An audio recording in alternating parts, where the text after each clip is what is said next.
நமது பொதுச் செயலாளர் ஈஆர் ஈஸ்வரன் அவர்களை வணங்கி, கொங்கு நாடு மக்கள் தேசிய கட்சி என்ன செஞ்சது, ஈஆர் ஈஸ்வரன் என்ன செஞ்சார், அங்க இங்க என்ன சொல்றது விட்டுட்டு நமது சொந்த வாழ்வில் நடந்ததை சொல்லலாம். 62 வருடங்களுக்கு முன்பாக பிழைப்பதற்கு வழியின்றி ஒரு கிராமத்திலிருந்து திருப்பூரை நோக்கி குடிபெயர்ந்த ஆயிரக்கணக்கான குடும்பங்களில் எனது குடும்பமும் ஒன்று. 61 வருஷம் கழிச்சு முதலாக என்னுடைய பூர்வீக பூமியில இந்த வருஷம் விளைச்சிருக்கிறோம், விவசாயம் பண்ணியிருக்கிறோம். எப்படி? அவிநாசி அத்திக்கடவு திட்டம், குந்தா கழிவுநீர் திட்டத்தில் ஆரம்பித்து பல்வேறு போராட்டங்கள், பல்வேறு தலைவர்கள், பாரத நாட்டு பிரதமர்கள், தேசிய கட்சியின் தலைவர்கள், தமிழக கட்சியின் தலைவர்கள் என பல பேர் வந்து இந்த கொங்கு நாட்டில் பேச்சுக்கு அரசியலா முழக்கம் போட்டுட்டு போறாங்க. ஆனா அத்திக்கடவு திட்டம் எப்ப சூடு பிடிச்சது? கொங்கு நாடு மக்கள் தேசிய கட்சி என்னைக்கு உதயமாகி ஈஆர் ஈஸ்வரன் அவர்கள் எப்பொழுது அந்த பிரச்சனையை கையெழுத்தார்களோ அப்பதான் அது நடந்தது. ஆயிரக்கணக்கான விவசாயிகள் மட்டுமல்ல, லட்சக்கணக்கான பல்லுயிர் காக்கை குருவிகள் கூட இன்னைக்கு மனசார தண்ணி குடிச்சிட்டு இருக்கு. அது மட்டுமல்ல, ஒரு சொந்த ஊர் விட்டு பக்கத்தில் இருக்கிற நகரத்தில் போய் முளைச்சா நம்மளுக்கு என்ன ஒரு மரியாதை கிடைக்கும் நம்மளுக்கு தெரியும். அது இன்னைக்கு வரைக்கும் சொந்த ஊர் இருக்கிற நமது கொங்கு வேளாண் இனத்தில் இருக்கிறவங்களுக்கு தெரியாது. ஊர் விட்டு ஊர் போய் அங்க பொழைச்சவங்களுக்கு தெரியும். அப்போ திருப்பூர் மாநகரத்தில் எங்களுடைய இன்னைக்கு இருக்கிற நிர்வாகிகளுடைய சொந்த ஊர் எங்க? யாருமே திருப்பூர் கிடையாது. பல்வேறு சமுதாயத்தினர் வந்து ஒட்டுமொத்த பொருளாதாரத்தையும் ஆட்டி இந்த மண்ணின் மையத்தான நமக்கு எந்த ஒரு உரிமையும் இல்லாத நிலைமைதான் இருக்குது திருப்பூர்ல. அந்த நிலைமையில புது பஸ் ஸ்டாண்ட் வேலை செஞ்சுட்டு இருந்தாங்க. புது பஸ் ஸ்டாண்ட் ஒட்டிச்சா இந்த கோயில் நோம்பி தலைமையான தோட்டம் மாணி கோயில் குமார் நாங்கெல்லாம் நின்று இந்த பஸ் ஸ்டாண்ட்ல நின்று பேசிட்டு இருப்போம். ஏற்கனவே இந்த பஸ் ஸ்டாண்டுக்கு நம்ம கீழே சின்னமலை பேர் வச்சா எப்படி இருக்கு?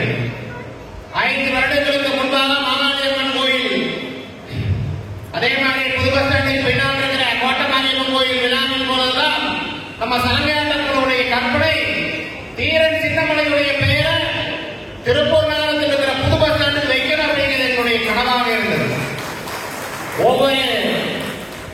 ஒவ்வொரு திருப்பூர் மாநகரத்தில் உள்ள ஒவ்வொரு உறுப்பினரும் அதற்கு மிகப்பெரிய ஒரு முயற்சி எடுத்தாங்க. 60 வார்டு மெம்பர்களையும் தனித்தனியாக சந்திச்சாங்க. மேயர், எம்எல்ஏ, மினிஸ்டர் எல்லாத்தையும் சந்திச்சாங்க. திட்டமிட்ட வழிகாட்டுதல். அண்ணன் சொல்லுவாரு, நான் கொஞ்சம் உணர்ச்சப்பட்டு அண்ணா நீ போய் பேசுங்க அப்படின்னு. ஏப்பா நீ சொல்ற மாதிரி நாங்க செய்ய முடியாதாங்க, இதை செய்வாரு. கடைசியா வந்து இந்த தீர்மானம் அப்படிங்கிறது 1.5 வருட காலமாக இதவாறு போட்டாச்சு அதவாறு போட்டாச்சுன்னு எல்லா கட்சி தலைவரும் சொல்லிட்டு இருந்தாங்க. ஆனா சட்டசபையில இன்னைக்கு ஈஆர் ஈஸ்வரனுடைய அவர்களுடைய குரல் தீரன் சின்னமலையுடைய பெயரை திருப்பூர் பஸ் நிலையத்துக்கு சூட்ட வேண்டும் ஒழிக்கவோ அடுத்த நாள் எல்லாம் மாறிடுச்சு. அடுத்த நாள் மேயர் ஆபீஸ் போனா எங்களுக்கு ஒரு தனி மரியாதை, அடுத்த நாள் மினிஸ்டர் ஆபீஸ் போனா எங்களுக்கு ஒரு தனி மரியாதை, அதே மாதிரி அடுத்த நாள் எங்க போனாலும் நம்மளுக்கு ஒரு தனி மரியாதை. அவங்க என்ன சொல்றாங்க? ஆளுநர் இருக்கிற அதிகார வர்க்கம் என்ன சொல்லுது? அண்ணன் சொல்லிட்டார், அண்ணன் சொன்ன சிஎம் கேட்பார் அப்படின்னு சொல்லுது. இருந்தாலும் எதிர்கட்சிகள் அவங்க போட்டு இழுத்து 1 வருடங்களுக்கு பிறகு ஒரு வழியான தீர்மானம் விட்டு விரைவில் வெங்கல எழுத்துக்கிறார் திருப்பூரை தீரன் சின்னமலையின் பெயரை நமது பொதுச் செயலாளர் பொறுப்பாளர்களால் திறந்து நிற்பார் என நம்புகிறோம். எவ்வாறு இந்திய பாராளுமன்றத்தில் தீரன் சின்னமலையின் பெயரில் நமது எம்பிக்களை பதவியேற்க வைத்தாரோ நமது ஈஆர் அண்ணன் அவர்கள், எவ்வாறு சட்டமன்றத்தில் திரு ஈஆர் அவர்கள் தீரன் சின்னமலையின் பெயரில் பதவியேற்றாரோ அதே போல ஒவ்வொரு ஊரிலும் இனி எவ்வாறு காமராஜர் அரங்கம் உள்ளதோ, கலைஞர் பஸ் நிலையம் உள்ளதோ, எவ்வாறு எம்ஜிஆர் பேருந்து நிலையம் உள்ளதோ அதே போல கொங்குநாடு எங்கும் ஒவ்வொரு ஊரிலும் தீரன் சின்னமலையின் பஸ் நிலையம், தீரன் சின்னமலை நூலகம், தீரன் சின்னமலையின் சந்தை என தீரன் சின்னமலையின் புகழ் பரவ வேண்டும் என கேட்டு இந்த நல்ல ஒரு வாய்ப்புக்கு நன்றி கூறி விடைபெறுகிறேன். என்னுடைய மேடையில் அலங்கரித்துக் கொண்டிருக்கின்ற என்னுடைய குருநாதருக்கும் நெற்றி அனைவருக்கும் என் மனமார்ந்த வணக்கங்கள். வெளியிடிக்கிறவங்களாம் ஒரு ஜெயலலிதா போருங்க, ஏன் இருக்கிறீங்க ஜெயலலிதா போருங்க. அடுத்ததாக ஒரு மனு கொடுக்கும் நிகழ்ச்சி பெருந்திரளாக கூடியிருக்கக்கூடிய திருப்பூர் ஒருங்கிணைந்த மாவட்டத்தின் நிர்வாகிகளுக்கும் உறுப்பினர்களுக்கும் மகளிர் அணி இளைஞர்கள் என அனைவருக்கும் காலை வணக்கங்களை உண்டாக்கி வருகின்றேன். ஏற்கனவே சொன்னது போல துணை பொதுச் செயலாளராக பொறுப்பேற்று திருப்பூர் மாவட்டத்தில் நடக்கக்கூடிய முதல் பொதுக்கூட்டத்தில் கலந்து கொள்வதில் பெருமகிழ்ச்சி அடைகின்றேன். சொல்லுவாங்க, பிறந்தா இந்தியாவில் பிறக்கணும், அதுலேயும் தமிழகத்தில் பிறக்கணும், அதுலேயும் கொங்கு மண்டலத்தில் பிறக்கணும். அதையும் தாண்டி கொங்குநாடு மக்கள் தேசிய கட்சியில இருக்கிற தலைவரோட பயணிக்கணும். இது ஒரு மாபெரும் ஒரு மனிதனுக்கு கிடைக்கக்கூடிய வாய்ப்பாக நான் கருதுகின்றேன். எனக்கு கொடுக்கப்பட்டது பதவி அல்ல, பொறுப்பு. எந்த ஒரு மனிதன் தனக்கு கொடுக்கப்பட்ட பதவியை பொறுப்பாக பார்க்கின்றானோ அவனால் தான் உண்மையாக செயல்பட முடியும் என்பதை நம்பக்கூடியவன் நான். அந்த வகையில் கண்டிப்பாக நமது பொதுச் செயலாளர் ஈஸ்வரனுடைய நிழலாக இருந்து இந்த எனக்கு பொறுப்பு கொடுக்கப்பட்ட 2 மாவட்டங்களையும் என்னால் முடிந்த அளவு இந்த கொங்கு மண்டலத்திலே பெயர் சொல்லக்கூடிய கட்சிகளில் ஒரு கட்சியாக உருவாக்க பாடுவது என்ற உறுதியை தெரிவித்துள்ளோம். இந்த பொதுக்குழு எதற்காக ஒரு பெல் அடிக்கிற மாதிரி, அதாவது அரசியல் அங்கீகாரம் முதல்ல சமுதாயத்திற்கு பாதுகாப்பு வேண்டும் என்று வந்தோம். அப்படிதான் வந்தோம். பெரும்பாலானவர்கள் கொங்கு வேளாளர் கவுண்டர்களாக இருப்பதற்கு காரணம் நமக்கெல்லாம் பாதுகாப்பு இல்லை. அதனால் கொங்கு வேளாளர் கவுண்டர்கள் பேரவையாக இருந்தால் மட்டும் போதாது, அரசியலுக்கு வர வேண்டும், அரசியல் அங்கீகாரம் பெற வேண்டும் என்பதற்காக அரசியலுக்கு வந்தோம். அப்ப நம்முடைய பாதுகாப்பை உறுதிப்படுத்தினோம். ராஜேந்திரன் பேசியது போல இன்னைக்கு நம்ம பொழுது எங்க வேணாலும் தனியா நடந்து போலாம். பிசிஆர் கேஸ் கொண்டு இருந்தது, இன்னைக்கு நம்ம கேட்காம பிசிஆர் கேஸ் எங்கேயுமே போடுறது கிடையாது. அதையெல்லாம் முடித்து விட்டோம். அப்ப அடுத்தது என்ன? பாதுகாப்பை உறுதி செய்து விட்டோம்.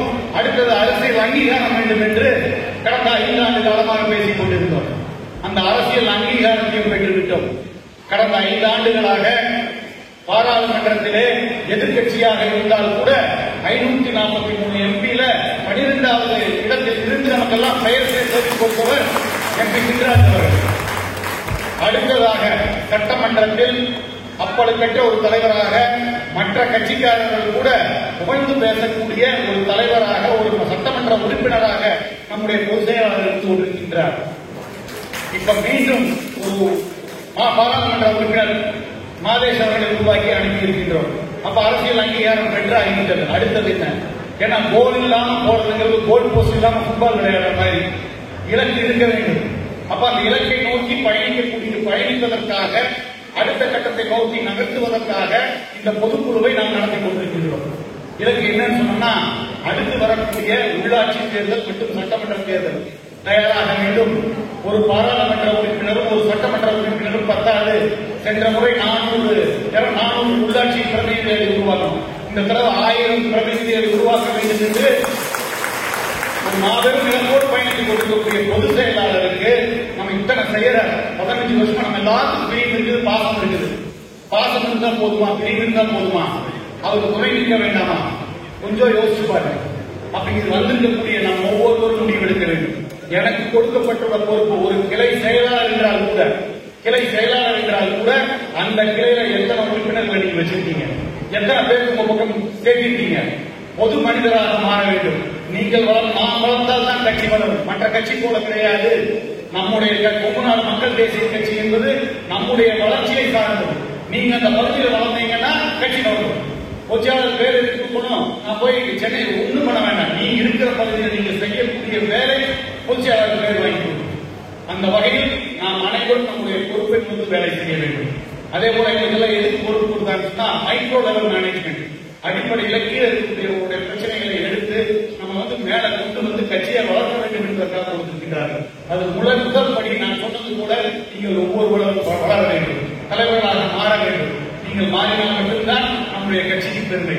நான் எப்பவுமே சொல்லுவேன், நம்ம இருக்கக்கூடியவர்கள், அதுவும் நம்முடைய சமுதாயத்தை பொறுத்தவரை எந்த கட்சியில் இருந்தாலும் சரி, குறிப்பாக கொங்குநாடு மக்கள் தேசிய கட்சியில நாம் நம்மால் முடிந்த அளவு அமைப்புக்கு பெயர் சேர்க்க வேண்டும். அமைப்பால் நமக்கு பெயர் வருகின்றது என்று சொன்னால் நாமும் சாதாரண அரசியல்வாதிகளாக இருக்கிறோம். என்னால் இந்த அமைப்பு என்ன செய்ய முடியும்? ஒரே ஒரு பேரை மனசில் வைக்கிறேன். எந்த இடத்துலையும் ஈகோ வராது. எந்த இடத்துல என் பேரை போடுதல், என் போட்டோ போடுதல் சொல்லவே மாட்டோம். ஏன்னா எனக்கு கிடைச்சது சர்வீஸ் பண்ணக்கூடிய ஒரு வாய்ப்பு. ஆண்டவன் எல்லாருக்கும் இந்த வாய்ப்பு கொடுக்கல. சில லட்சம் பேரை மட்டும் தேர்ந்தெடுத்து ஈஸ்வரனோடு கொங்கு மண்டலத்திற்காக பாடுபடுத்தல் என்று அனுப்பியிருக்கிறார். இறைவன் தேர்ந்தெடுத்த சிலரில் நீங்களும் ஒருவர். அப்படிப்பட்ட நம்ம என்ன செய்யணும்? நான் இப்படி கை இருக்கக்கூடாது, கை கொடுக்கக்கூடிய கையாக இருக்க வேண்டும். என்னால் இந்த அளவு இந்த அமைப்புக்கு எப்படி வலு சேர்க்கிறேன் என்று நினைக்க வேண்டும் என்பது இந்த அமைப்பாளோ பொதுச் செயலாளரோ எனக்கு வேலை வாங்கி கொடுங்க, அது வாங்கி கொடுங்க அல்ல. நான் என்ன செய்ய முடியும்? ஒவ்வொருவரும் இப்படி கேள்வி கேட்டுக்கொண்டால் கண்டிப்பாக கட்சி அடுத்த நிலைக்கு கண்டிப்பாக வரும். அதனால நம்ம அனைவரும் அடுத்து வரக்கூடிய உள்ளாட்சி தேர்தலில், சட்டமன்ற தேர்தலில் நோக்கி பயணிக்க வேண்டும். நம்முடைய ஒற்றுமை முக்கியம். நாம் அனைவரும் ஒன்றாக இருந்து நம்முடைய பொதுச் செயலாளருக்கு நம்ம திருப்பி செய்ய வேண்டியது எவ்வளவோ கடமைப்பட்டிருக்கோம். இந்த சமுதாயமே கடமைப்பட்டிருக்கு. அப்படி நம் அனைவரும் ஒன்றிணைந்து இந்த கட்சிக்காக பாடுபட வேண்டும் என்று கேட்டு வாய்ப்புக்கு நன்றி நன்றி. மனதிற்குள் 1000 சங்கடங்கள், மனதை அமைதிப்படுத்த என்ன வழி? வள்ளிக்கும்மியும் உடலுக்கும் மனதுக்கும் சரியாக இருக்கும் என்று சொல்லி பெண்களை வள்ளிக்கும்மிக்கு ஆட வைத்த நமது பொருளாளர் KKC மாமா அவர்களை உரையாற்றுமாறு கேட்டுக்கொள்கிறோம். மண்ணிலே பிறந்து சாதனைகள் பல செய்து பெறுகின்ற பேரனை பிறப்பாலேயே பெற்றிருக்கின்ற காராள வம்சமே உன்னை கைகூப்பி வணங்குகின்றன. நம்முடைய மண்ணின் பெருமையும் இனத்தின் பெருமையும் இந்த இனத்தின் ஒற்றுமையும் காக்கும் வண்ணம் நம்ம ஒரு நிகழ்ச்சி பண்ணோம் போன வருஷம் பிப்ரவரியில. அதனுடைய நோக்கம் இனம் ஒன்றுபட வேண்டும், நம்முடைய சகோதரிகளும் குழந்தைகளும் தன்னம்பிக்கை உள்ளவர்களாக மாற வேண்டும்.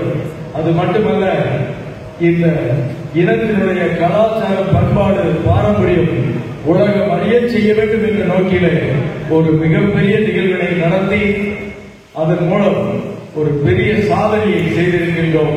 அந்த சாதனைக்கு ஊன்றுகோலாக முக்கிய காரணமாக இருந்த இந்த பகுதியில் இருந்து பிறந்ததுதான் அந்த வள்ளிக்கும்மி. இந்த பகுதியில் இருந்து வந்து அந்த இதை கலந்து கொண்ட அத்தனை பேருக்கும், குறிப்பாக சொல்ல போனால் அத்தனை ஆசிரியர்களும் இந்த மாவட்டத்தை சேர்ந்தவர்கள். வள்ளிக்கும்மியிலே இருந்த ஆசிரியர்கள் அத்தனை பேரும் திருப்பூர் மாவட்டத்தை சேர்ந்தவர்கள் தான். இந்த கின்னஸ் சாதனைக்கு உறுதுணையாக இருந்த அத்தனை பேருக்கும் அந்த சாதனை புரிவதற்கு எல்லோரையும் ஊக்கப்படுத்தி அழைத்துக் கொண்டு வந்த மாவட்ட செயலாளர் அனைவருக்கும், குறிப்பாக நம்முடைய இந்த அனைத்து கூட்டங்களையும் ஒருங்கிணைத்து நடத்தி கொடுத்த ராஜேந்திர பாபு அவர்களுக்கும் இந்த நேரத்தில் நன்றியை சொல்லுகிறேன். இப்பொழுது எல்லோரும் சொன்னார்கள், நம்முடைய பொதுச் செயலாளரும் நம்முடைய கட்சி தான் இந்த பாதுகாப்பு இது அத்தனையும் செய்து சொல்லிக் கொண்டே இருக்கின்றார்கள். இது ஏன் சொன்னதை செஞ்சதை சொல்லி காட்டணும் அப்படின்னா, உண்மை ஊமையாக இருந்தால் பொய் ஜெயிச்சுட்டே தான் இருக்கு. எப்பவுமே உண்மை வாயை திறந்து பேசணும். நம்ம தான் பண்ணுறத வெளியில பேசணும். கொஞ்ச நேரம் எல்லாருமே சொன்னாங்க, அவிநாசி அப்படிங்கிறதுக்கு காரணம் கொண்டு வந்தது நம்ம தான் சொன்னாங்க. 186 கிலோமீட்டர் நடக்க வச்சோம், அதுல எந்த மாற்றமும் இல்லை. ஆனா தேர்தல் நேரத்தில் எடப்பாடி தான் கொண்டு வந்தாருன்னு சொல்லி அத்தனை பேருடைய மண்டையை கழுவி ஓட்ட வாங்கி போயிட்டாங்க. அதுக்கு என்ன காரணம்? நம்ம பேசல. இல்ல இல்ல நம்ம தான் பண்ணணும், இதை பண்ணணும்னு சொல்லி வெளியே பேசாம இருக்கோம். உண்மை உறக்க கூடாது, உறக்க பேச வேண்டும். இன்னைக்கு உங்களுக்கு யாருக்கு எதுவும் தெரியாம இல்ல. இப்ப இன்னைக்கு கொஞ்சம் பேர் பட்டியல் போட்டிருக்காங்க, இன்னும் கொஞ்சம் எல்லாம் பட்டியல் பொதுச்செயல போட போறாங்க. இது எல்லாம் எதுக்கு சொல்றேன்னா, வெளியில நீங்க பேசி ஆகணும். நம்ம தான் இதை செய்ய முடியும், நம்ம தான் இதை செஞ்சோம், நம்ம தான் இதை செய்துட்டு இருக்கிறோம், நம்ம தான் இதை செய்ய முடியுங்கிறத நீங்கள் வெளியில் பேசினால் மட்டும்தான் இந்த இனத்திற்கு பாதுகாப்பு, இந்த மண்ணிற்கும் பாதுகாப்பு என்பதை கூறி காலத்தின் அருமை கருதி நீங்கள் எல்லாம் அவளோடு காத்து கொண்டிருந்த பொதுச் செயலாளர் அவருக்கு வழிவிட்டு வாய்ப்புக்கு நன்றி கூறி கணக்கிட்டிருக்கின்றேன். நாம் அனைவரும் பயணங்கள் தான். நம்ம இன்னும் மேலும் பட்டங்கீட்ட வருகிறார். திருச்செங்கோடு சட்டமன்ற உறுப்பினரும் நமது பொதுச் செயலாளருமான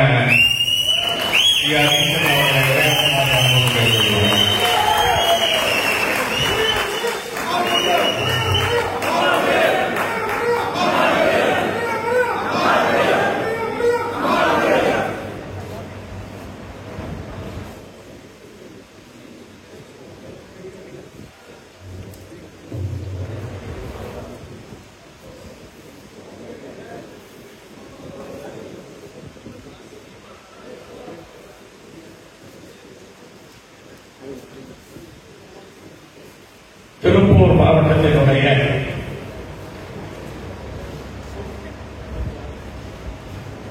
பொதுக்குழு மிக சிறப்பாக ஏற்பாடு செய்யப்பட்டு மாவட்ட செயலாளர்களும் மாநில பொறுப்பாளர்களும் அவரவர் மாவட்டத்தினுடைய கருத்துக்களை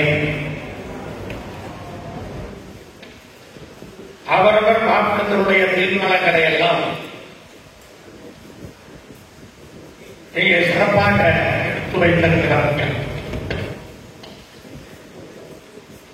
அத்தோடு மட்டுமல்ல,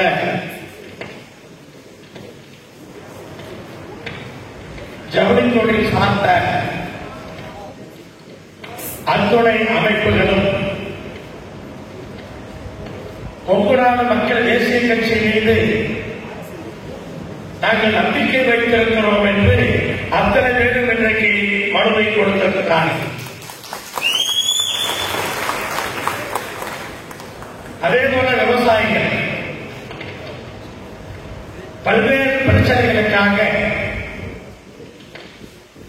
தங்களுடைய தேவைகளை வலியுறுத்தி மனுக்களை கொடுத்திருக்கிறார்கள். இதற்கெல்லாம் வழிவகுத்து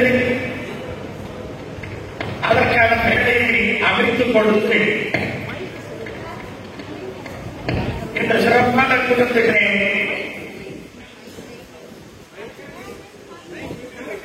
விட்டு வருதார்.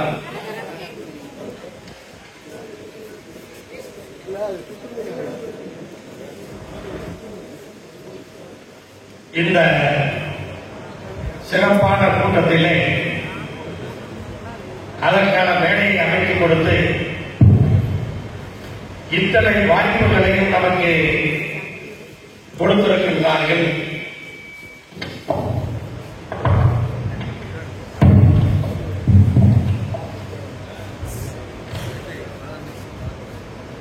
திருப்பூர் மாவட்டத்தினுடைய பொதுக்குழுவை தேதி குறித்து அனைத்து மாவட்ட செயலாளர்களையும் ஒருங்கிணைத்து சிறப்பாக நடத்துவதற்கு முன்னின்று அனைவரையும் அரவணைத்து ஏற்பாடுகளை செய்திருக்கிற இந்த பகுதியினுடைய துணை பொதுச் செயலாளர் அன்பு தம்பி நித்யானந்தம் அவர்களே,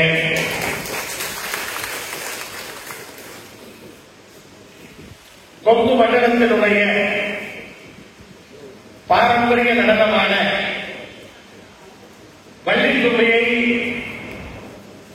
இந்த உலகம் பூராவும் எந்த நாட்டிற்கு அல்லது எங்கு சென்றாலும் கட்சி எப்படி நடக்கிறது என்பதை பற்றி பேசாதவர்கள் கூட வள்ளிக்கும்மியிலே கின்னஸ் சாதனை செய்திருக்கிறீர்கள் என்பதை எடுத்து பேசுகிறார்கள். அது எப்படி 16,000 பெண்களை ஒரு இடத்திலே ஒருங்கிணைக்கிறீர்கள் என்று ஆச்சரியப்படுகிறார்கள்.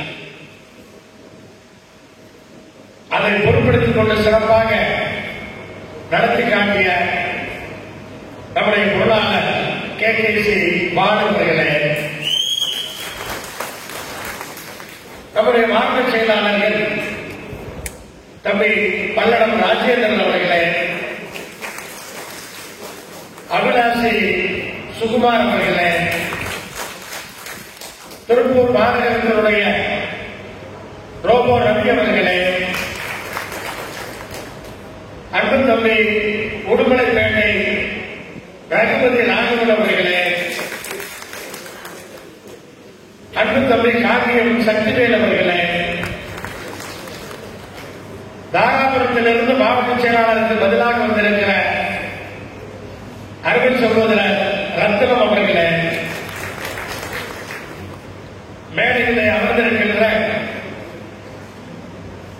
அனைத்து மாநில பொறுப்பாளர்களே, மாவட்டத்தினுடைய தலைவர்களே, இந்த அரங்கத்தில் அமர்ந்திருக்கின்ற அனைத்து மாவட்ட ஒன்றிய பொறுப்பாளர்களே, மகளிர் அணியை சார்ந்தவர்களே, அனைத்து அணிகளை சார்ந்தவர்களே, மேலும் இந்த கூட்டத்திற்கு ஆரவாரமாக எழுச்சியோடு தெம்பு கொடுத்துக் கொண்டிருக்கின்ற தீரன் சின்னமலையினுடைய வீர வாரிசுகளை,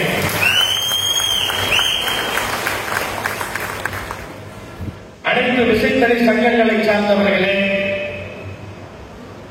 அனைவருக்கும் என்னுடைய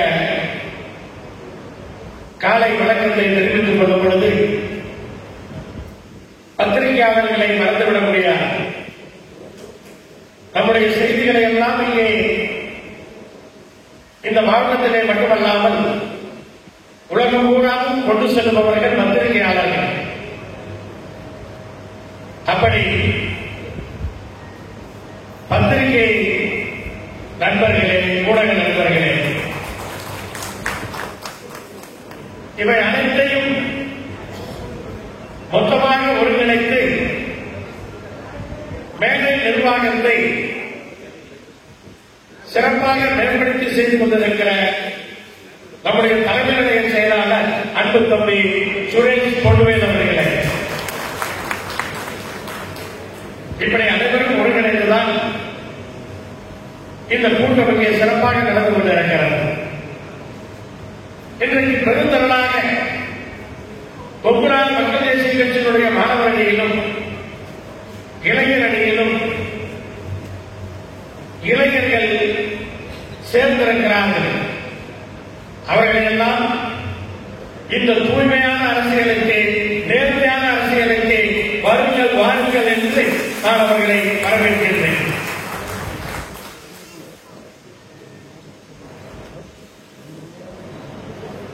உங்க மாவட்டம் 2 முறை சொல்ல மாட்டாங்க. பரவாயில்ல சொல்லலையா? முதல்ல சொன்னாங்க, அப்புறம்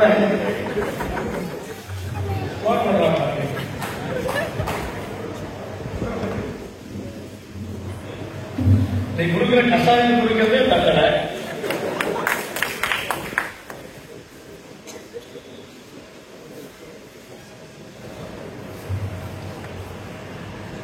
கொங்குநாடு மக்கள் தேசிய கட்சியை பொறுத்தவரை வெற்றி பேச்சு பேசுபவர்கள் நாம் அல்ல. மேடையில் ஒரு விஷயத்தை பேசுகிறோம் என்று சொன்னால் இது கொங்கு மண்டலத்தினுடைய வளர்ச்சிக்காக இருக்க வேண்டும். திராவிடம் பேசிக்கொண்டோ அல்லது தமிழ் தேசியம் பேசிக்கொண்டோ மதவாதம் பேசிக்கொண்டோ இப்படி மக்களை திசை திருப்புகிற, மக்களுக்கு எந்த பயனுமில்லாத விஷயங்களிலே நாம் கவனம் செலுத்துவது கிடையாது. கொங்குநாடு மக்கள் தேசிய கட்சியினுடைய கொள்கை என்ன என்று சொன்னால் ஒரு வழியில் சொல்ல முடியும். இந்த கொங்கு மண்டலத்தினுடைய வளர்ச்சிதான் மொத்த கொள்கை என்று நாம் சொல்லிவிட முடியும். கொங்கு மண்டலத்தை சார்ந்திருக்கிற தொழில்கள் பாதுகாக்கப்பட வேண்டும். அப்படி கொங்கு மண்டலத்தில் வாழுகின்ற மக்கள் அவர்களுக்குரிய பாதுகாப்பை நாம் வழங்க வேண்டிய அந்த அவசியம் நமக்கு இன்றைக்கு இருக்கிறது. தேவை என்றாலே, ஆனால் இன்றைக்கு சொன்னால் வெற்றியான விவாதங்கள் வாட்ஸ்அப்பிலே, சோசியல் மீடியாவில், சமூக வலைதளங்களிலே தேவையில்லாத விஷயங்கள், பல பொய்யான விஷயங்கள் அதையெல்லாம் பரப்பிக் கொண்டிருப்பதை ஆர்வத்தோடு இன்றைக்கு இளைஞர்கள் படித்துக் கொண்டிருக்கிறோம். அதில் பாதி பொய் என்பதை புரிந்து கொள்ள வேண்டும். இப்ப லேட்டஸ்டா வந்த ஒன்னே மட்டும் ஒரு உதாரணமா நான் சொல்ல விரும்புகிறேன். இப்ப சமூக வலைதளங்களிலே ஒரு வீடியோ போயிட்டு இருக்கு. துபாயில ஒரு மல்யுத்த போட்டி நடந்ததான். எல்லாம் வாட்ஸ்அப்லையும் பேஸ்புக்லையும் பார்த்திருக்கீங்க. ஒரு பாகிஸ்தான் பொண்ணு மல்யுத்தத்தில் ஜெயிச்சுட்டு யாராவது என்ன தோக்கடிக்க வர்றீங்களான்னு கேட்கலாம். உடனே ஒரு பொண்ணு இந்தியாவிலிருந்து எந்திரிச்சு கூட்டத்தில் இருக்கிற ஒரு பொண்ணு அது போட்டிக்கு வரல. கூட்டத்துக்கு உள்ள இருக்கிற ஒரு பொண்ணு எந்திரிச்சு வந்து அடிச்சு தூக்கிடுச்சான். அதை பார்த்துட்டு வெளியே வர. அப்ப அந்த பொண்ணு எங்களான்னு பார்த்தா திருச்செங்கோட்டில் அதில் பார்த்தீங்களா எழுதிப்பாங்க. திருச்செங்கோட்டில் வேளாண் காலையில் இருக்கிற பொண்ணா எது கேட்டிருக்கீங்க? திருச்செங்கோட்டில் இருக்கிற பொண்ணு கேட்டிருக்கீங்க.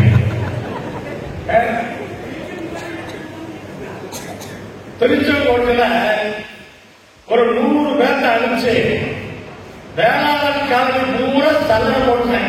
அப்படி ஒன்றே இல்லை. அதாவது சோசியல் மீடியாவில் வர்றது அவனவன் சொந்த அரசியல் பிழைப்புக்காக, சொந்த அரசியலை வளர்த்தெடுக்க வேண்டும் என்பதற்காக இந்த வேலைகளை செய்து கொண்டிருக்கிறார்கள். இது போன ஒரு 15 நாளைக்கு முன்னாடியே நான் பண்ணேன். இப்ப வர வெளியில பார்க்கிறேன். திருப்பி அந்த வீடியோ ஓடுது. இன்னொரு ரவுண்டு 5 வருஷத்துக்கு முன்னாடி இருக்கிறத வரத பார்த்துருப்பீங்க. காரணம் தெரியுமா? மக்களுக்கு சகிப்புத்தன்மை அதிகம். ஏன்னு கேட்கறது கிடையாது. ஏன்னு கேட்காதனாலதான் இந்த நாட்டில் பல தவறுகள் நடக்குது. இந்தியாவிலேயே ஏன்னு கேட்கிற ஒரு மாநிலம் இருக்கிறது என்று சொன்னால் அது கேரளா. கேரளாவில் லஞ்சம் கிடையாது. இந்த கான்ட்ராக்ட்ல இருக்கிறாங்கல்ல, ரோடு டிரைனேஜ் எல்லாம், அதெல்லாம் எந்த லஞ்சமும் கிடையாது. கோவை தரம் மோசமா ஒரு கான்ட்ராக்டர் பண்ணிட முடியாது. துரத்தி அடிப்பாங்க. ஆனா நம்ம ஊர்ல என்ன பண்றோம்? பார்க்கிறோம் பார்த்துக்கிட்டே இருக்கணும். போறப்பெல்லாம்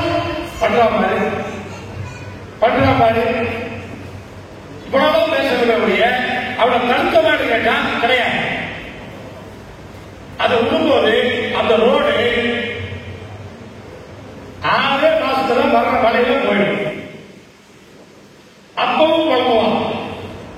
அப்ப ஒரு வீடியோ எடுத்து போடுறது, போட்ட ரோடு போயிடுச்சு. போடுறப்ப என்ன பண்ணிட்டு இருந்த?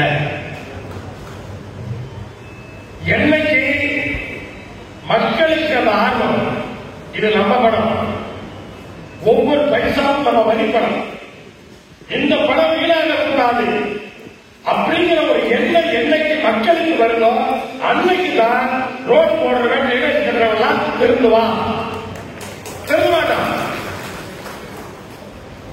அரசியல்வாதியா முதல் திருந்துவான். திருத்த வேண்டிய கடமை மக்களுக்கு இருக்கு. எதையுமே கண்டிக்காம தேர்தலுக்கு தேர்தல் ஓட்டு போட்டு போயிட்டே இருந்தோம்னு சொன்னா இப்படியே தான் இருக்கும். இன்னும் மோசமா தான் இருக்கும். அதாவது அரசியல் விழிப்புணர்வு தேவை அப்படிங்கிறது இந்த நாட்டில் இருக்கிற எல்லாத்துக்குமே தெரியும். ஆனா இந்த அரசியலுக்கு அப்பாற்பட்ட பாருங்க, அது கொங்குநாட்டில் மட்டும்தான். இங்கதான் வாங்க. நான் அரசியலுக்கு அப்பாற்பட்டவன் என்ன சாதி போறீங்க? அரசியலுக்கு அப்பாற்பட்டவன் தூய்மையான அரசியலுக்கு வா, நேர்மையான அரசியலுக்கு வா, எங்க கூட நின்று. அதை விட்டுட்டு அரசியலுக்கு அப்பாற்பட்டவன் ஒதுங்கி நின்றனா ரொம்ப மோசமான அரசியல்வாதியால் நீ அடிமைப்படுத்தப்படுவாய். அதிகாரம் எங்க போயிடும்? அதை புரிந்து கொள்ள வேண்டும். அரசியலுக்கு அப்பாற்பட்டவன் நான் நல்லவன், நீ நல்லவன் தான். எப்ப நாட்டை திருத்த போறோம்? அப்ப அதுக்கு ஒற்றுமைப்பட வேண்டாமா? அதற்கெல்லாம் சேர்த்து பயணிக்க வேண்டாமா? இப்படிப்பட்ட ஒரு நேர்மையான அரசியலை, ஒரு தூய்மையான அரசியலை முன்னெடுக்கின்ற கொங்குநாடு மக்கள் தேசிய கட்சியின் சார்பாக இந்த கொங்கு மண்டலத்தில் இருக்கிற கொங்கு தமிழர்கள் அத்தனை பேரையும் வாருங்கள் வாருங்கள் என்று நான் வரவேற்கின்றேன், அழைக்கின்றேன். உங்களுக்கு தெரியும், முழு நேரம் யாராவது அரசியல் பண்றேன்னு வந்தா நம்ம சேர்த்துக்கிறது கிடையாது. செய்யலாம். நம்ம கட்சியில முழு நேர அரசியல்வாதி யாருமே கிடையாது. நான் உட்பட ஒருத்தருமே முழு நேர அரசியல்வாதி கிடையாது. முழு நேர அரசியல்வாதி ஆகிட்டா சாப்பாட்டு ஏதாவது வேலையில் இருக்கிறோம் அல்லது தொழில் இருக்கணும். உங்களுக்கு தெரியும், தமிழக வெற்றி கழகம் மாநாட்டுக்கு முன்பாக அதனுடைய பொதுச் செயலாளர் ஒரு பேட்டி கொடுத்திருந்தார். அப்ப என்னோட வீடியோ ஒரு 5-6 வருஷத்துக்கு முன்னாடி வீடியோவை அதுல 2 ஒன்னா போட்டு போட்டாங்க. நம்ம என்ன சொல்லிருக்கோம்? ஓமூர்ல இருந்து ஒருத்தங்க சேலம் ரயில்வே ஸ்டேஷன்ல பாக்குறப்ப அண்ணா நான் வேலைக்கு போட்டலாம், இதுவேறு 3 நேரம் நான் கட்சியில தான் பார்க்க போறேன். ஓடு ஓடு, முதல்ல வேலையில சேர்த்துன்னு சொல்லிட்டீங்களா? நீங்க அரசியலுக்கே வர வேண்டாம், கட்சிக்கே வர வேண்டாம் அப்படின்னு பொறுத்துருவோம். நம்ம தமிழக வெற்றி கழக பொதுச் செயலாளர் ஓப்பனா பேட்டி என்ன தெரியுமா? பேட்டி நிருபர்கள் கேட்கிறாங்க. என்ன கேட்கிறாங்க? தீபாவளி ஆச்சு, தீபாவளி வருது, தீபாவளிக்கு முதலாளோ நீங்க மாநாடு வச்சிருக்கீங்க, எல்லாரும் கம்பெனியில வேகமா வேலை பார்த்துட்டு இருப்பாங்க, அப்ப எப்படி மாநாட்டுக்கு வர முடியும் அப்படின்னு கேட்டா, தமிழக வெற்றி கழக தொண்டர் எப்படி தெரியுமா? அப்படி ஒரு முதலாளி வெளியூருக்கு மாட்டேன்னு சொன்னா உன் வேலைய நீயா வச்சுக்க அப்படின்னு கூட்டி எடுத்துட்டு வந்துருவான். தமிழக வெற்றி கழகத்தோட தலைவர் குடும்பத்தை பார்த்துவாங்க. மாநாட்டுக்கு வந்தவன் 6-7 பேர் ஆக்சிடென்ட்ல இறந்து போயிட்டான். மாநாட்டு வேலையில ஒரு இரங்கல் கூட தெரிவிக்கல. அந்த கட்சியின் பொதுச் செயலாளர் சொல்றாரு, அவங்க கட்சிக்கார வேலையை விட்டுட்டு வரணுமா, இவங்க காப்பாற்றிவாங்க. என்ன நிலைமை பாருங்க. இப்ப எல்லாரும் இடிச்சு மாநாட்டுக்கு வந்தவன் இறந்துட்டானே, அவன் பொண்டாட்டி தாலி எடுத்திருக்கிறானே, அவன் அப்பா அம்மா அனாதை ஆகிட்டாங்களே, அவன் புள்ள அனாதை ஆகிட்டாங்களே, அந்த கட்சி என்ன பண்ணுச்சு அப்படின்னு கேட்கிறப்ப இப்ப நிவாரணம் இவ்வளவு நாள் கழிச்சு நிவாரணம் கொடுக்கிறாங்க. ஏன் அதாவது அந்த மாநாடு நடந்துருக்கப்ப இந்த செய்தியெல்லாம் வந்துருச்சு. ஒரு நிமிஷம் ஒரு இரங்கல் தெரிவிக்க கூடாதா? அப்ப அந்த மனநிலையை பார்க்கணும். அதெல்லாம் உங்களுக்கு வேண்டாம். மேல முதலமைச்சராங்க அவ்வளவுதான். எவன் செத்தாங்க, எவன் ஆடி இருந்தாங்க, நான் முதலமைச்சராங்க.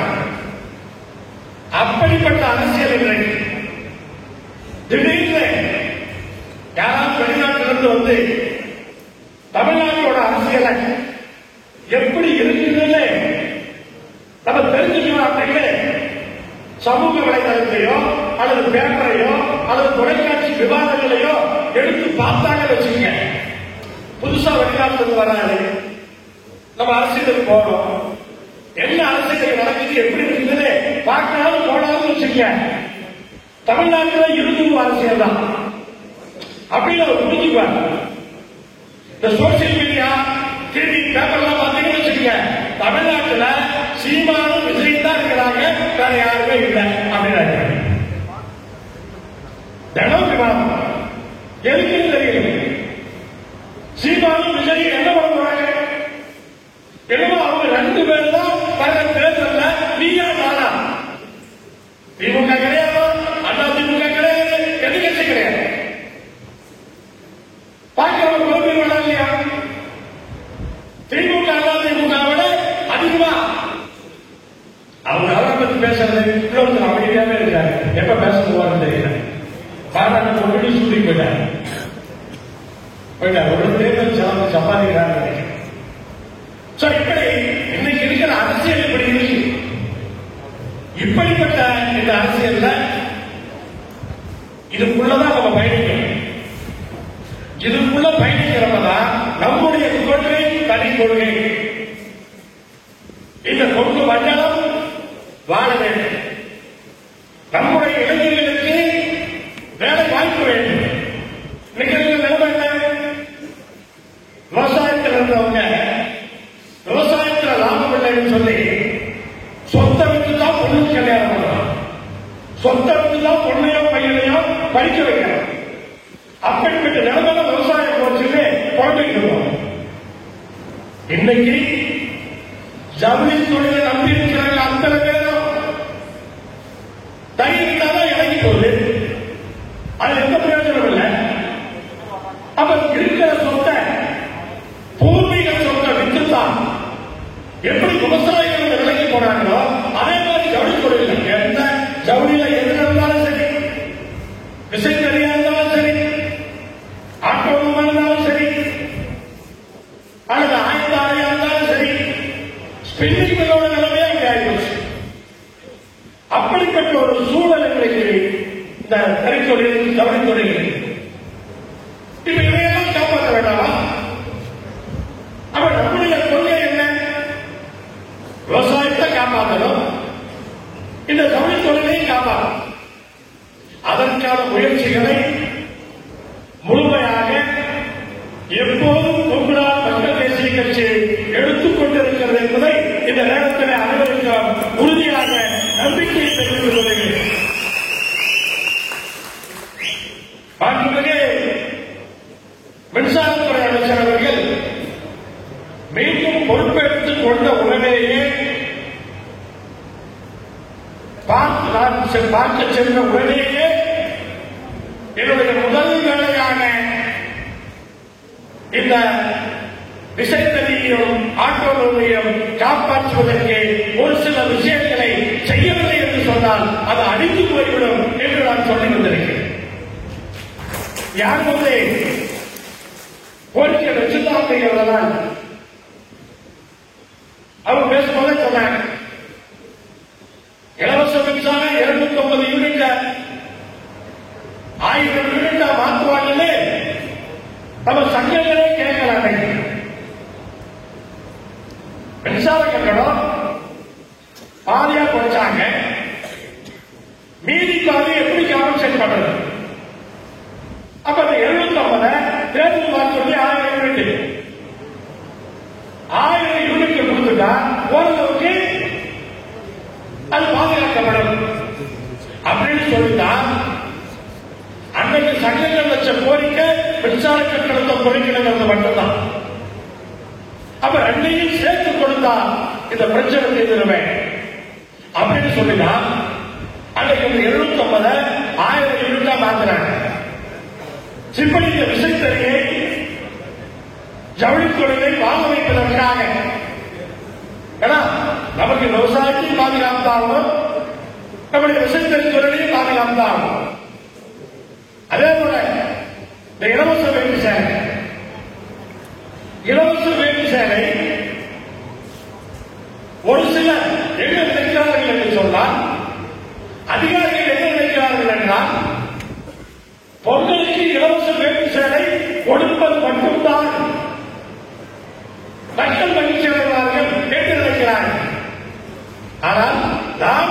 என்பது அந்த இலவச வேட்டி சேலை லட்சக்கணக்கான விசைத்தறிகளை வாழ வைத்துக் கொண்டிருக்கிறது என்பதை நாம் எடுத்துச் சொல்லுகிறோம். அது புரியல அவங்களுக்கு. இப்பதான் கொஞ்சமா புரிய வச்சிருக்கோம். அப்புறம் தாமதப்படுத்தாம சரியா பண்ணலாம். 6 மாசம் சரியா வரும். 6 மாசம் வரும். மீதி 6 மாசத்துக்கு யூனிஃபார்ம் வந்தது இதையெல்லாம் வச்சு விசைத்தறியை பொறுத்த அளவுக்கு வேற வழியே கிடையாது, வாழ முடியாது. ஆனா அரசாங்கத்தின் இடத்திலே அந்த விஷயங்களை எடுத்துச் சொல்லி பல்வேறு விஷயங்களை பேசிக் கொண்டிருக்கிறோம். ஆனால் விசைத்தறியை கண்டிப்பாக காப்பாற்றக்கூடிய அந்த வாய்ப்புகள் உருவாகும் என்ற அந்த உறுதியை நான் இந்த நேரத்திலே சொல்லிக் கொள்கிறேன். அதே போல விசைத்தறி குடோன அதிகாரிகள் வந்து அறந்தாலே என்ன பண்ண போறாங்க? ஏன்னா வரி போட்டு பார்க்கறாங்க. தொழிலே மோசமா இருக்கு, உழைக்கவே வழி இல்லை. எப்படி வரி வைக்க முடியும்? அது வரி ஒரு பக்கம். இப்ப தொழில் வரி வேற, சொத்து வரி வேற, தொழில் வரி வேற. இப்படி பாதிக்கிற நேரத்தில் ஜிஎஸ்டி, வாடகைக்கு ஜிஎஸ்டி, எல்லாமே போட்டு அழுத்தினா ஒரு மனுஷன் எவ்வளவுதான் தாங்கும்? வடிவேல் சிவா சொன்ன மாதிரி புரிஞ்சு எவ்வளவு அடிப்பு கூட வாங்கிக்கலாம். ஆனா நாளை காலையில் கடற்காரனுக்கு பதில் சொல்லணும்னு சொன்னா தூக்கம் வருமா? அப்ப அப்படிப்பட்ட சூழல்ல இன்னைக்கு விசைத்தறி இருக்கு. அதை புரிந்து கொண்டு அரசாங்கம் நல்ல முடிவுகளை எடுப்பார்கள் என்ற அந்த நம்பிக்கையோடு இருக்கின்றோம். விவசாயத்தை பொறுத்தவரை எல்லாத்தையும் சொல்றதா? விவசாயத்தை பொறுத்தவரை ஒன்றும் பண்ண வேண்டாதீங்க, கல்லறைக்கிறத மட்டும் தடுக்காதீங்க, குறைச்சிக்கணும். அது ஒன்று மட்டும் தடுக்காதீங்க, குறைச்சிக்கணும். வாழ்வாதாரத்துக்கு வேற வழியே இல்லை.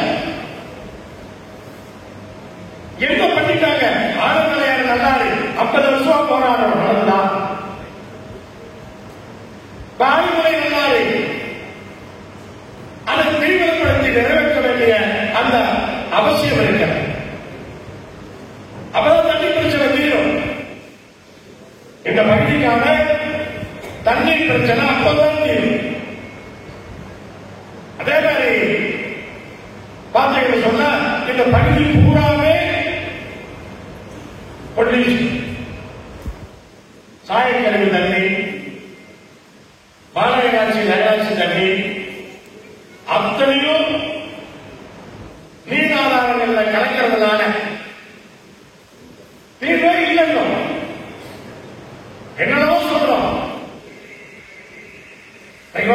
பொது சுத்திகரிப்புகளையோ எல்லாம் என்ன பேசினாலும் மழை பெஞ்சதுதான் எடுக்கணும்.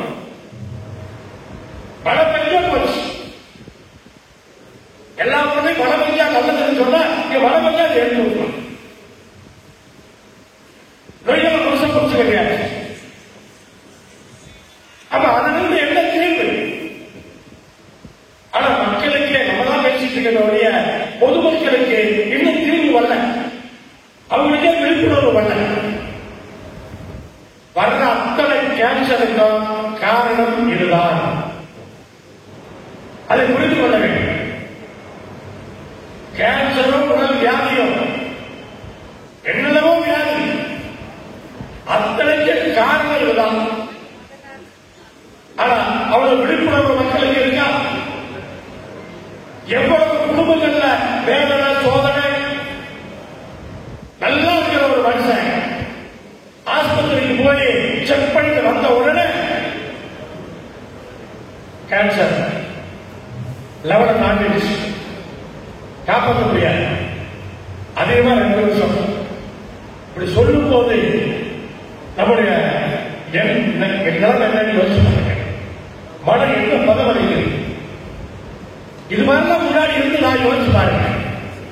இவ்வளவு பேர் இருக்கிறீங்க, அத்தனை பேருக்கும் உங்க சொந்தத்துல அல்லது அவங்க குடும்பத்துல எங்கேயாவது இதனால் பாதிக்கப்படாதவங்க இருக்க வாய்ப்பே கிடையாது. அது யாரும் தெரியாம இருக்காங்க.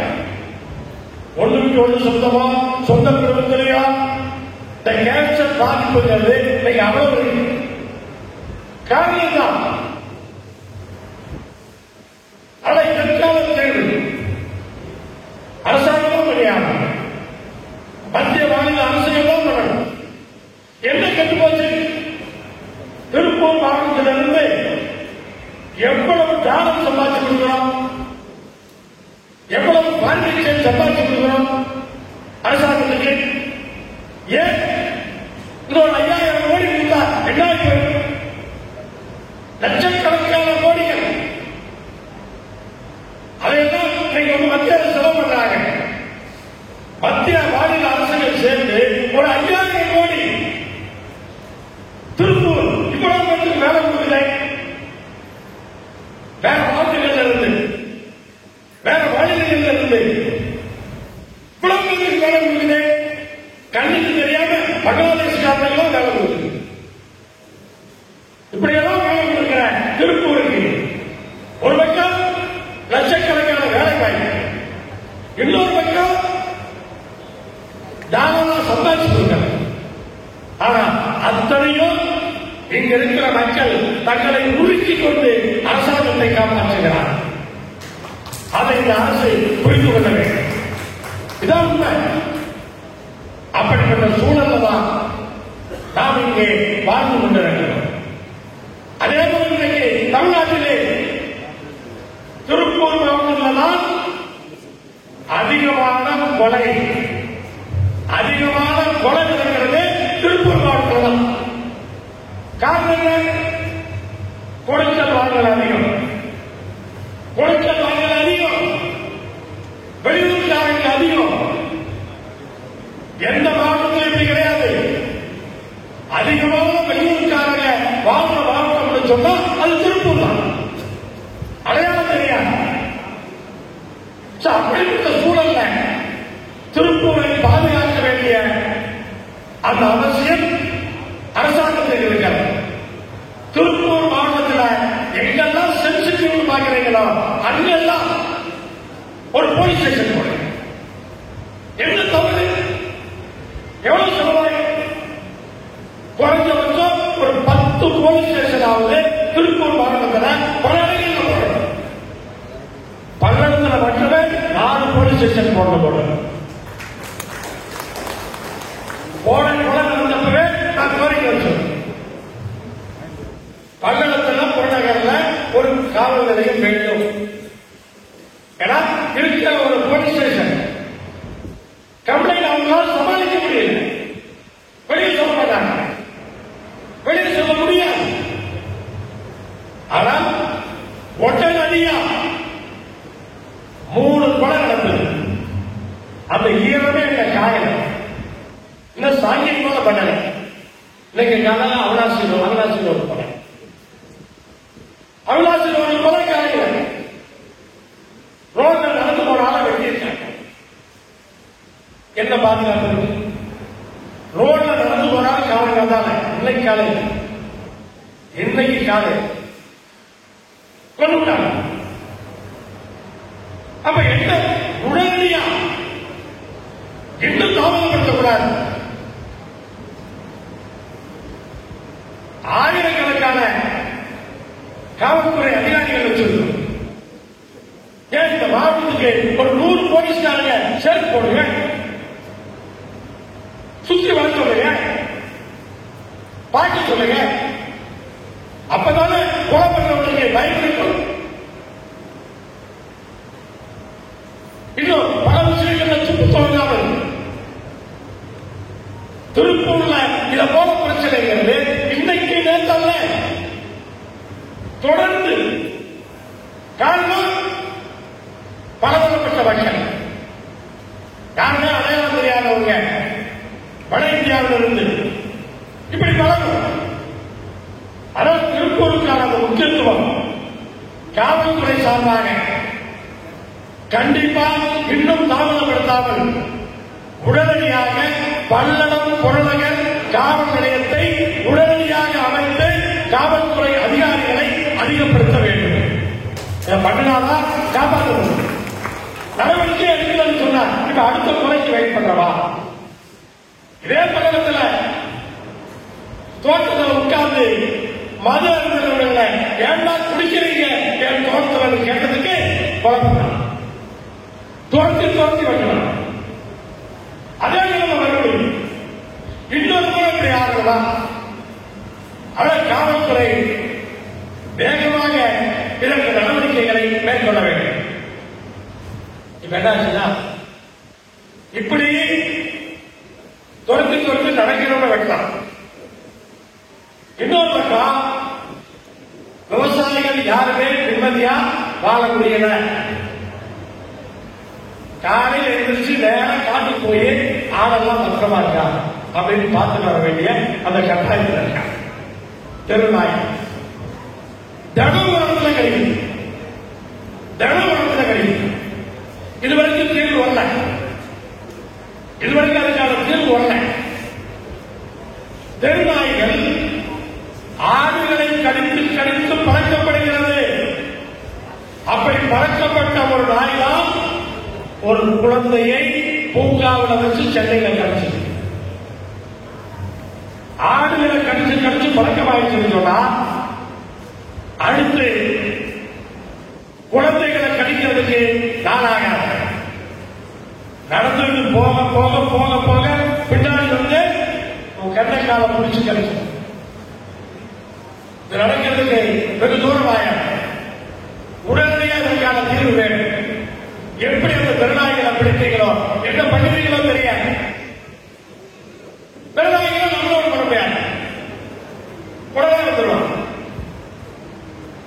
வட உலகிலே ஒன்றும் பண்ண முடியாது. பண்டிகை சொல்லலாம். ஆனா அது கர்ப்பமாயிருக்க ஏன்னு பார்த்துதான் சொல்லுங்க. எப்படி தெரியும்? கர்ப்பமான பண்டிகை சொன்னா தண்டனை எப்படி சொல்ல முடியும்? இப்படி வந்து இதற்கான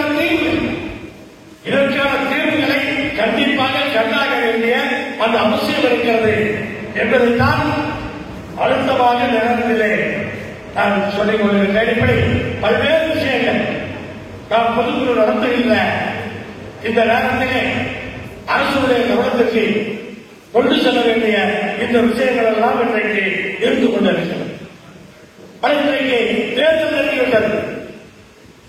2026 தேர்தல் நெருங்கிச்சுன்னு சொல்றாங்க. நம்ம எல்லாம் பேப்பர் டிவி எல்லாம் பார்க்க வச்சுக்க ஏதோ அடுத்த மாசம் தேர்தல் வரும்போது எல்லாரும் கூட்டணி பேச ஆரம்பிச்சுட்டா யார் கூட ஒரு வருஷம் 3-4 மாசம் இப்ப பேச வேண்டிய அவசியமே இல்லை. வேலை கிடையாது. எவ்வளவோ வேலைகள் இருக்கு. அதை விட்டுட்டு இப்படி ஒவ்வொன்றும் இந்த கட்சி வளருமா அந்த கட்சி வளருமா இபிஎஸ் அவங்களெல்லாம் சேர்த்துக்குவாரா இபிஎஸ் கூட கூட்டணி போவாரா இபிஎஸ் என்ன பிரச்சனை? அந்த கட்சியில அம்மையார் ஜெயலலிதா அவர்கள் இருந்த பொழுது இருந்த கட்டுப்பாடு இப்ப இருக்கிறதுக்கு வாய்ப்பு கிடையாது. எல்லா மாவட்ட செயலாளர்களும் எந்த மாவட்டமாக இருந்தாலும் யாரையாவது புதுசா கட்சியில சேர்த்தோம் அப்படின்னு சொன்னா தலைமை முடிவெடுத்து தான் சேர்த்துவாங்க. ஆனா இன்றைக்கு தலைமையில போய் கட்சியில சேர்ந்த யாராவது முக்கியமான ஆட்கள் அப்ரோச் பண்ணாங்கன்னு சொன்னா அந்த மாவட்ட செயலாளரை முன்னாள் அமைச்சரை கேட்காம சேர்க்க முடியாது. இதுதான் பிரச்சனை. புதுசா அந்த கட்சிக்கு வருகிறவர்கள் எப்படி தடுக்கப்படுகிறார்கள் என்பதை பாருங்கள். உடனே மாவட்ட செயலாளர் கேட்ட உடனே இவர் உடனே என்ன பண்ணுவாங்க? வரலாறு யாரு ரொம்ப சிறப்பா வேலை செஞ்சு நம்ம இடத்த பிடிச்சுக்குவாரா பார்க்கலாம். அவர் நல்லவரா கெட்டவரா வேலைக்கு பண்ணுவார் இதெல்லாம் முக்கியம் இல்லை. நம்ம எடுத்து பிடிச்சுப்பாரா, ரொம்ப திறமையான ஆளா, அவர் ஆக அவரை சேர்த்தார். அப்புறம் எப்படி கட்சி நல்லா வேலை பார்க்கிறவங்க சேர்க்கக்கூடாது. பிரதான கட்சிகள் இருக்கிற பிரச்சனையா தான். ஏன்னா இவங்க அப்படிதான் வந்துருவாங்க. உடனே பயம், யாரையாவது 2வது லைன்ல வளர்த்துட்டோம்னு சொன்னா நமக்கு ஆபத்து வந்துருவா அப்படிங்கிற பயம். இதுதான் உண்மை. அதனால பல்வேறு விஷயங்களை இன்றைக்கு அரசியல் களத்திலே எது முக்கியமோ அதை விட்டுவிட்டு இதையெல்லாம் இன்றைக்கு பேசிக் கொண்டிருக்கிறார். நாம் இன்றைக்கு சொல்லிக் கொள்வதெல்லாம் வீணா போகாதீங்க, வீணா போகாதீங்க. கொங்கு நாடு முன்னேறணும், கொங்கு நாடு வளர்ச்சி பெறணும். இந்த கொங்கு மண்டலத்தில் இருக்கிற இளைஞர்கள் நல்ல வாழ்க்கையை பெறணும் உழைக்கிற ஒரே அரசியல் இயக்கம் கொங்கு நாடு மக்கள் தேசிய கட்சி என்பதை புரிந்து கொள்ளுங்கள். எங்களுக்கு வேற நோக்கமே கிடையாது, அதுதான் ஒரே நோக்கம். அதை புரிந்து கொள்ள வேண்டும். ஏன் வர்றாங்க, எதுக்கு வர்றாங்களே தெரியாம ஸ்ரீமானோட பேசுறாரு, விஜய் ஒரு மாநாடு போனாரு, ஒரு பக்கம் அண்ணாமலை நான் பண்ணி கொடுத்துறேன். பல்லடத்தில் அவர் ப்ராமிஸ் பண்றது அழகே கிடையாது. பல்லடத்தில் இருக்கிற ஜவுளித்துறை சார்ந்தவர்களுக்கு தேர்தல் நேரத்தில் பல்லடத்தில் நான் ஜெயிக்கிறனாலும் எங்க கட்சி தான் ஆட்சிக்கு வரும், உடனடியாக உங்களை கூட்டிட்டு போய் உங்க பிரச்சனையை பூரா தீர்த்துட்டு அவர் படிக்கிறார். பிரச்சனை தீர்ந்துச்சு. பல்லடத்துல எல்லாம் தேவைப்பாடு வரும், எல்லா பிரச்சனையும் தீர்ந்துச்சு. இப்படி ஆளாளுக்கு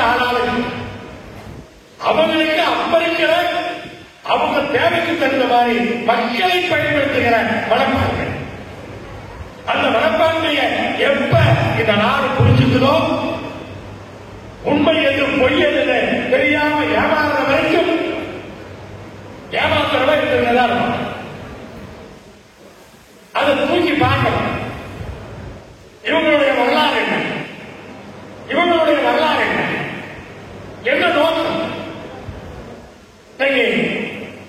கொங்கு நாடு மக்கள் தேசிய கட்சி யாரோடு கூட்டணிக்கு போனாலும் நம்முடைய கொள்கை என்பது நாம் சார்ந்திருக்கிற விசைத்தறி தொழிலை, விவசாயத்தை பாதுகாக்க வேண்டும். அப்ப நம்ம யாரோடு கூட்டணிக்கு போனா இல்லை, கூட்டணிக்கு போன நேரத்தில் பேசியவர்கள் இருக்கிறார். 5 வருஷமா நாமக்கல்ல எம்பியா இருந்தோம், 3 வருஷமா திருச்செங்கோட்டில் எம்எல்ஏவா இருக்கிறோம். 400 மக்கள் பிரதிநிதிகள், இந்த மாவட்ட கமிஷனர் தம்பி ராஜேந்திரன், இப்படி பல்வேறு உள்ளாட்சி பொறுப்புகளை இப்படி எல்லாரும் இருந்துட்டு இருக்கிறாங்க. மக்களுக்காக வேலை செய்யறதா இல்லையா? திருச்செங்கோட்டிலிருந்து இங்க வந்திருக்காங்க, விசைத்தறி சட்டத்தை சார்ந்தா திருச்செங்கோட்டிலிருந்து வந்திருக்காங்க. திருச்செங்கோட்டினுடைய அந்த பிரச்சனைகளுக்கு தீர்வு காண்பதிலே எனக்கு கூட்டணி ஒரு தடையாக இருக்கிறதா? ஒண்ணுமே இல்லையா? நம்ம நேரடியா வேலை பார்க்கணும்னு நம்ம ஆசைப்படணும். எந்த பிரச்சனை இருந்தாலும் அதை தீர்ப்பதற்கு நாம் களத்தில் இருக்க வேண்டும். இங்க வந்திருக்கிற அவங்களுக்குலாம் தெரியும், உடனே நான் எல்லா பிரச்சனையும் தீர்த்துருவேன் அப்படிங்கிறதால என்னை நாடி வருகிற பிரச்சனைகளை தீர்க்கக்கூடிய அந்த முயற்சிகளை முழுமையாக செய்து பெரும்பாலும் அந்த பிரச்சனைகளை தீர்த்திருக்கிறோம்.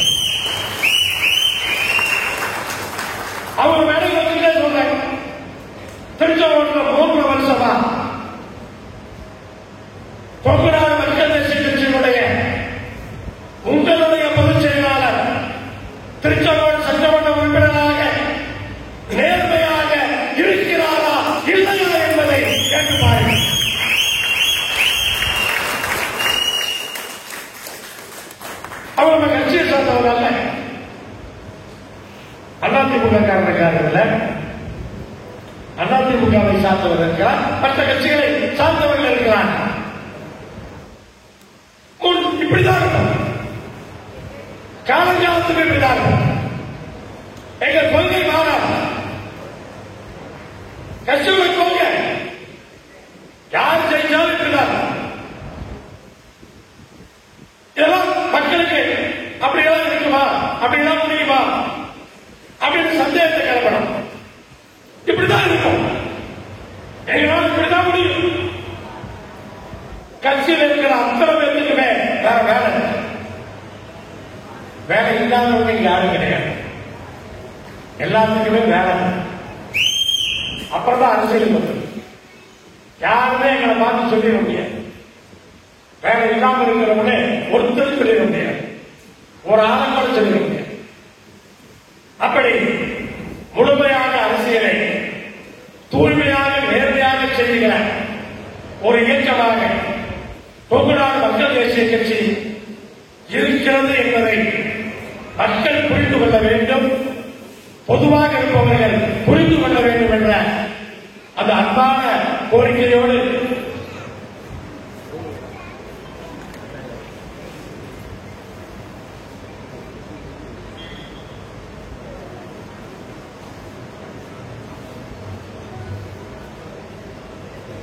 KMDK லைவ்ங்கிற யூடியூப் யாராவது சப்ஸ்கிரைப் பண்ணாம இருக்கிறவங்க அதுல சப்ஸ்கிரைப் பண்ணுங்க.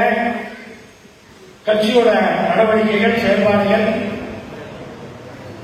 அது எல்லாத்துக்கும் பல பேருக்கு தெரிஞ்சிருக்கும். தெரியலன்னா அந்த பகுதியில் இருக்கிற ஐடி செயலாளர் கேட்டு சப்ஸ்கிரைப் பண்ணீங்க KMDK லைவ் அப்படின்னு. அதே போல திருப்பூர் ஒருங்கிணைந்த மாவட்டத்தினுடைய மண்டல ஐடி செயலாளர் தம்பி நவீன்குமார், திருப்பூர் தெற்கு மாவட்டம் உடுமலைப்பேட்டை, அவரும் சிறப்பாக செயல்பட்டுக் கொண்டிருக்கிறார். அவரோடு சேர்ந்து மற்ற மாவட்டங்களுடைய ஐடி செயலாளர்களும் சிறப்பாக இந்த மாவட்டத்திலே செயல்பட்டுக் கொண்டிருக்கிறோம்.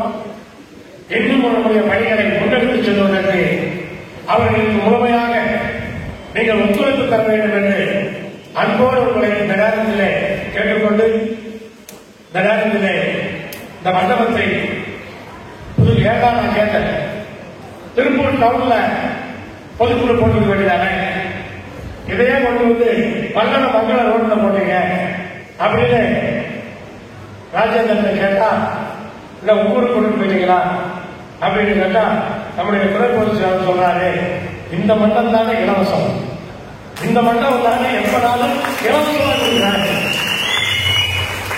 அப்படி அன்பு சகோதரர் பாலசுப்ரமணியம் அவர்களுக்கு இந்த நேரத்தில் செய்து கொடுத்துட்டே இருந்தா அப்புறம் சாப்பிடல பரவாயில்ல.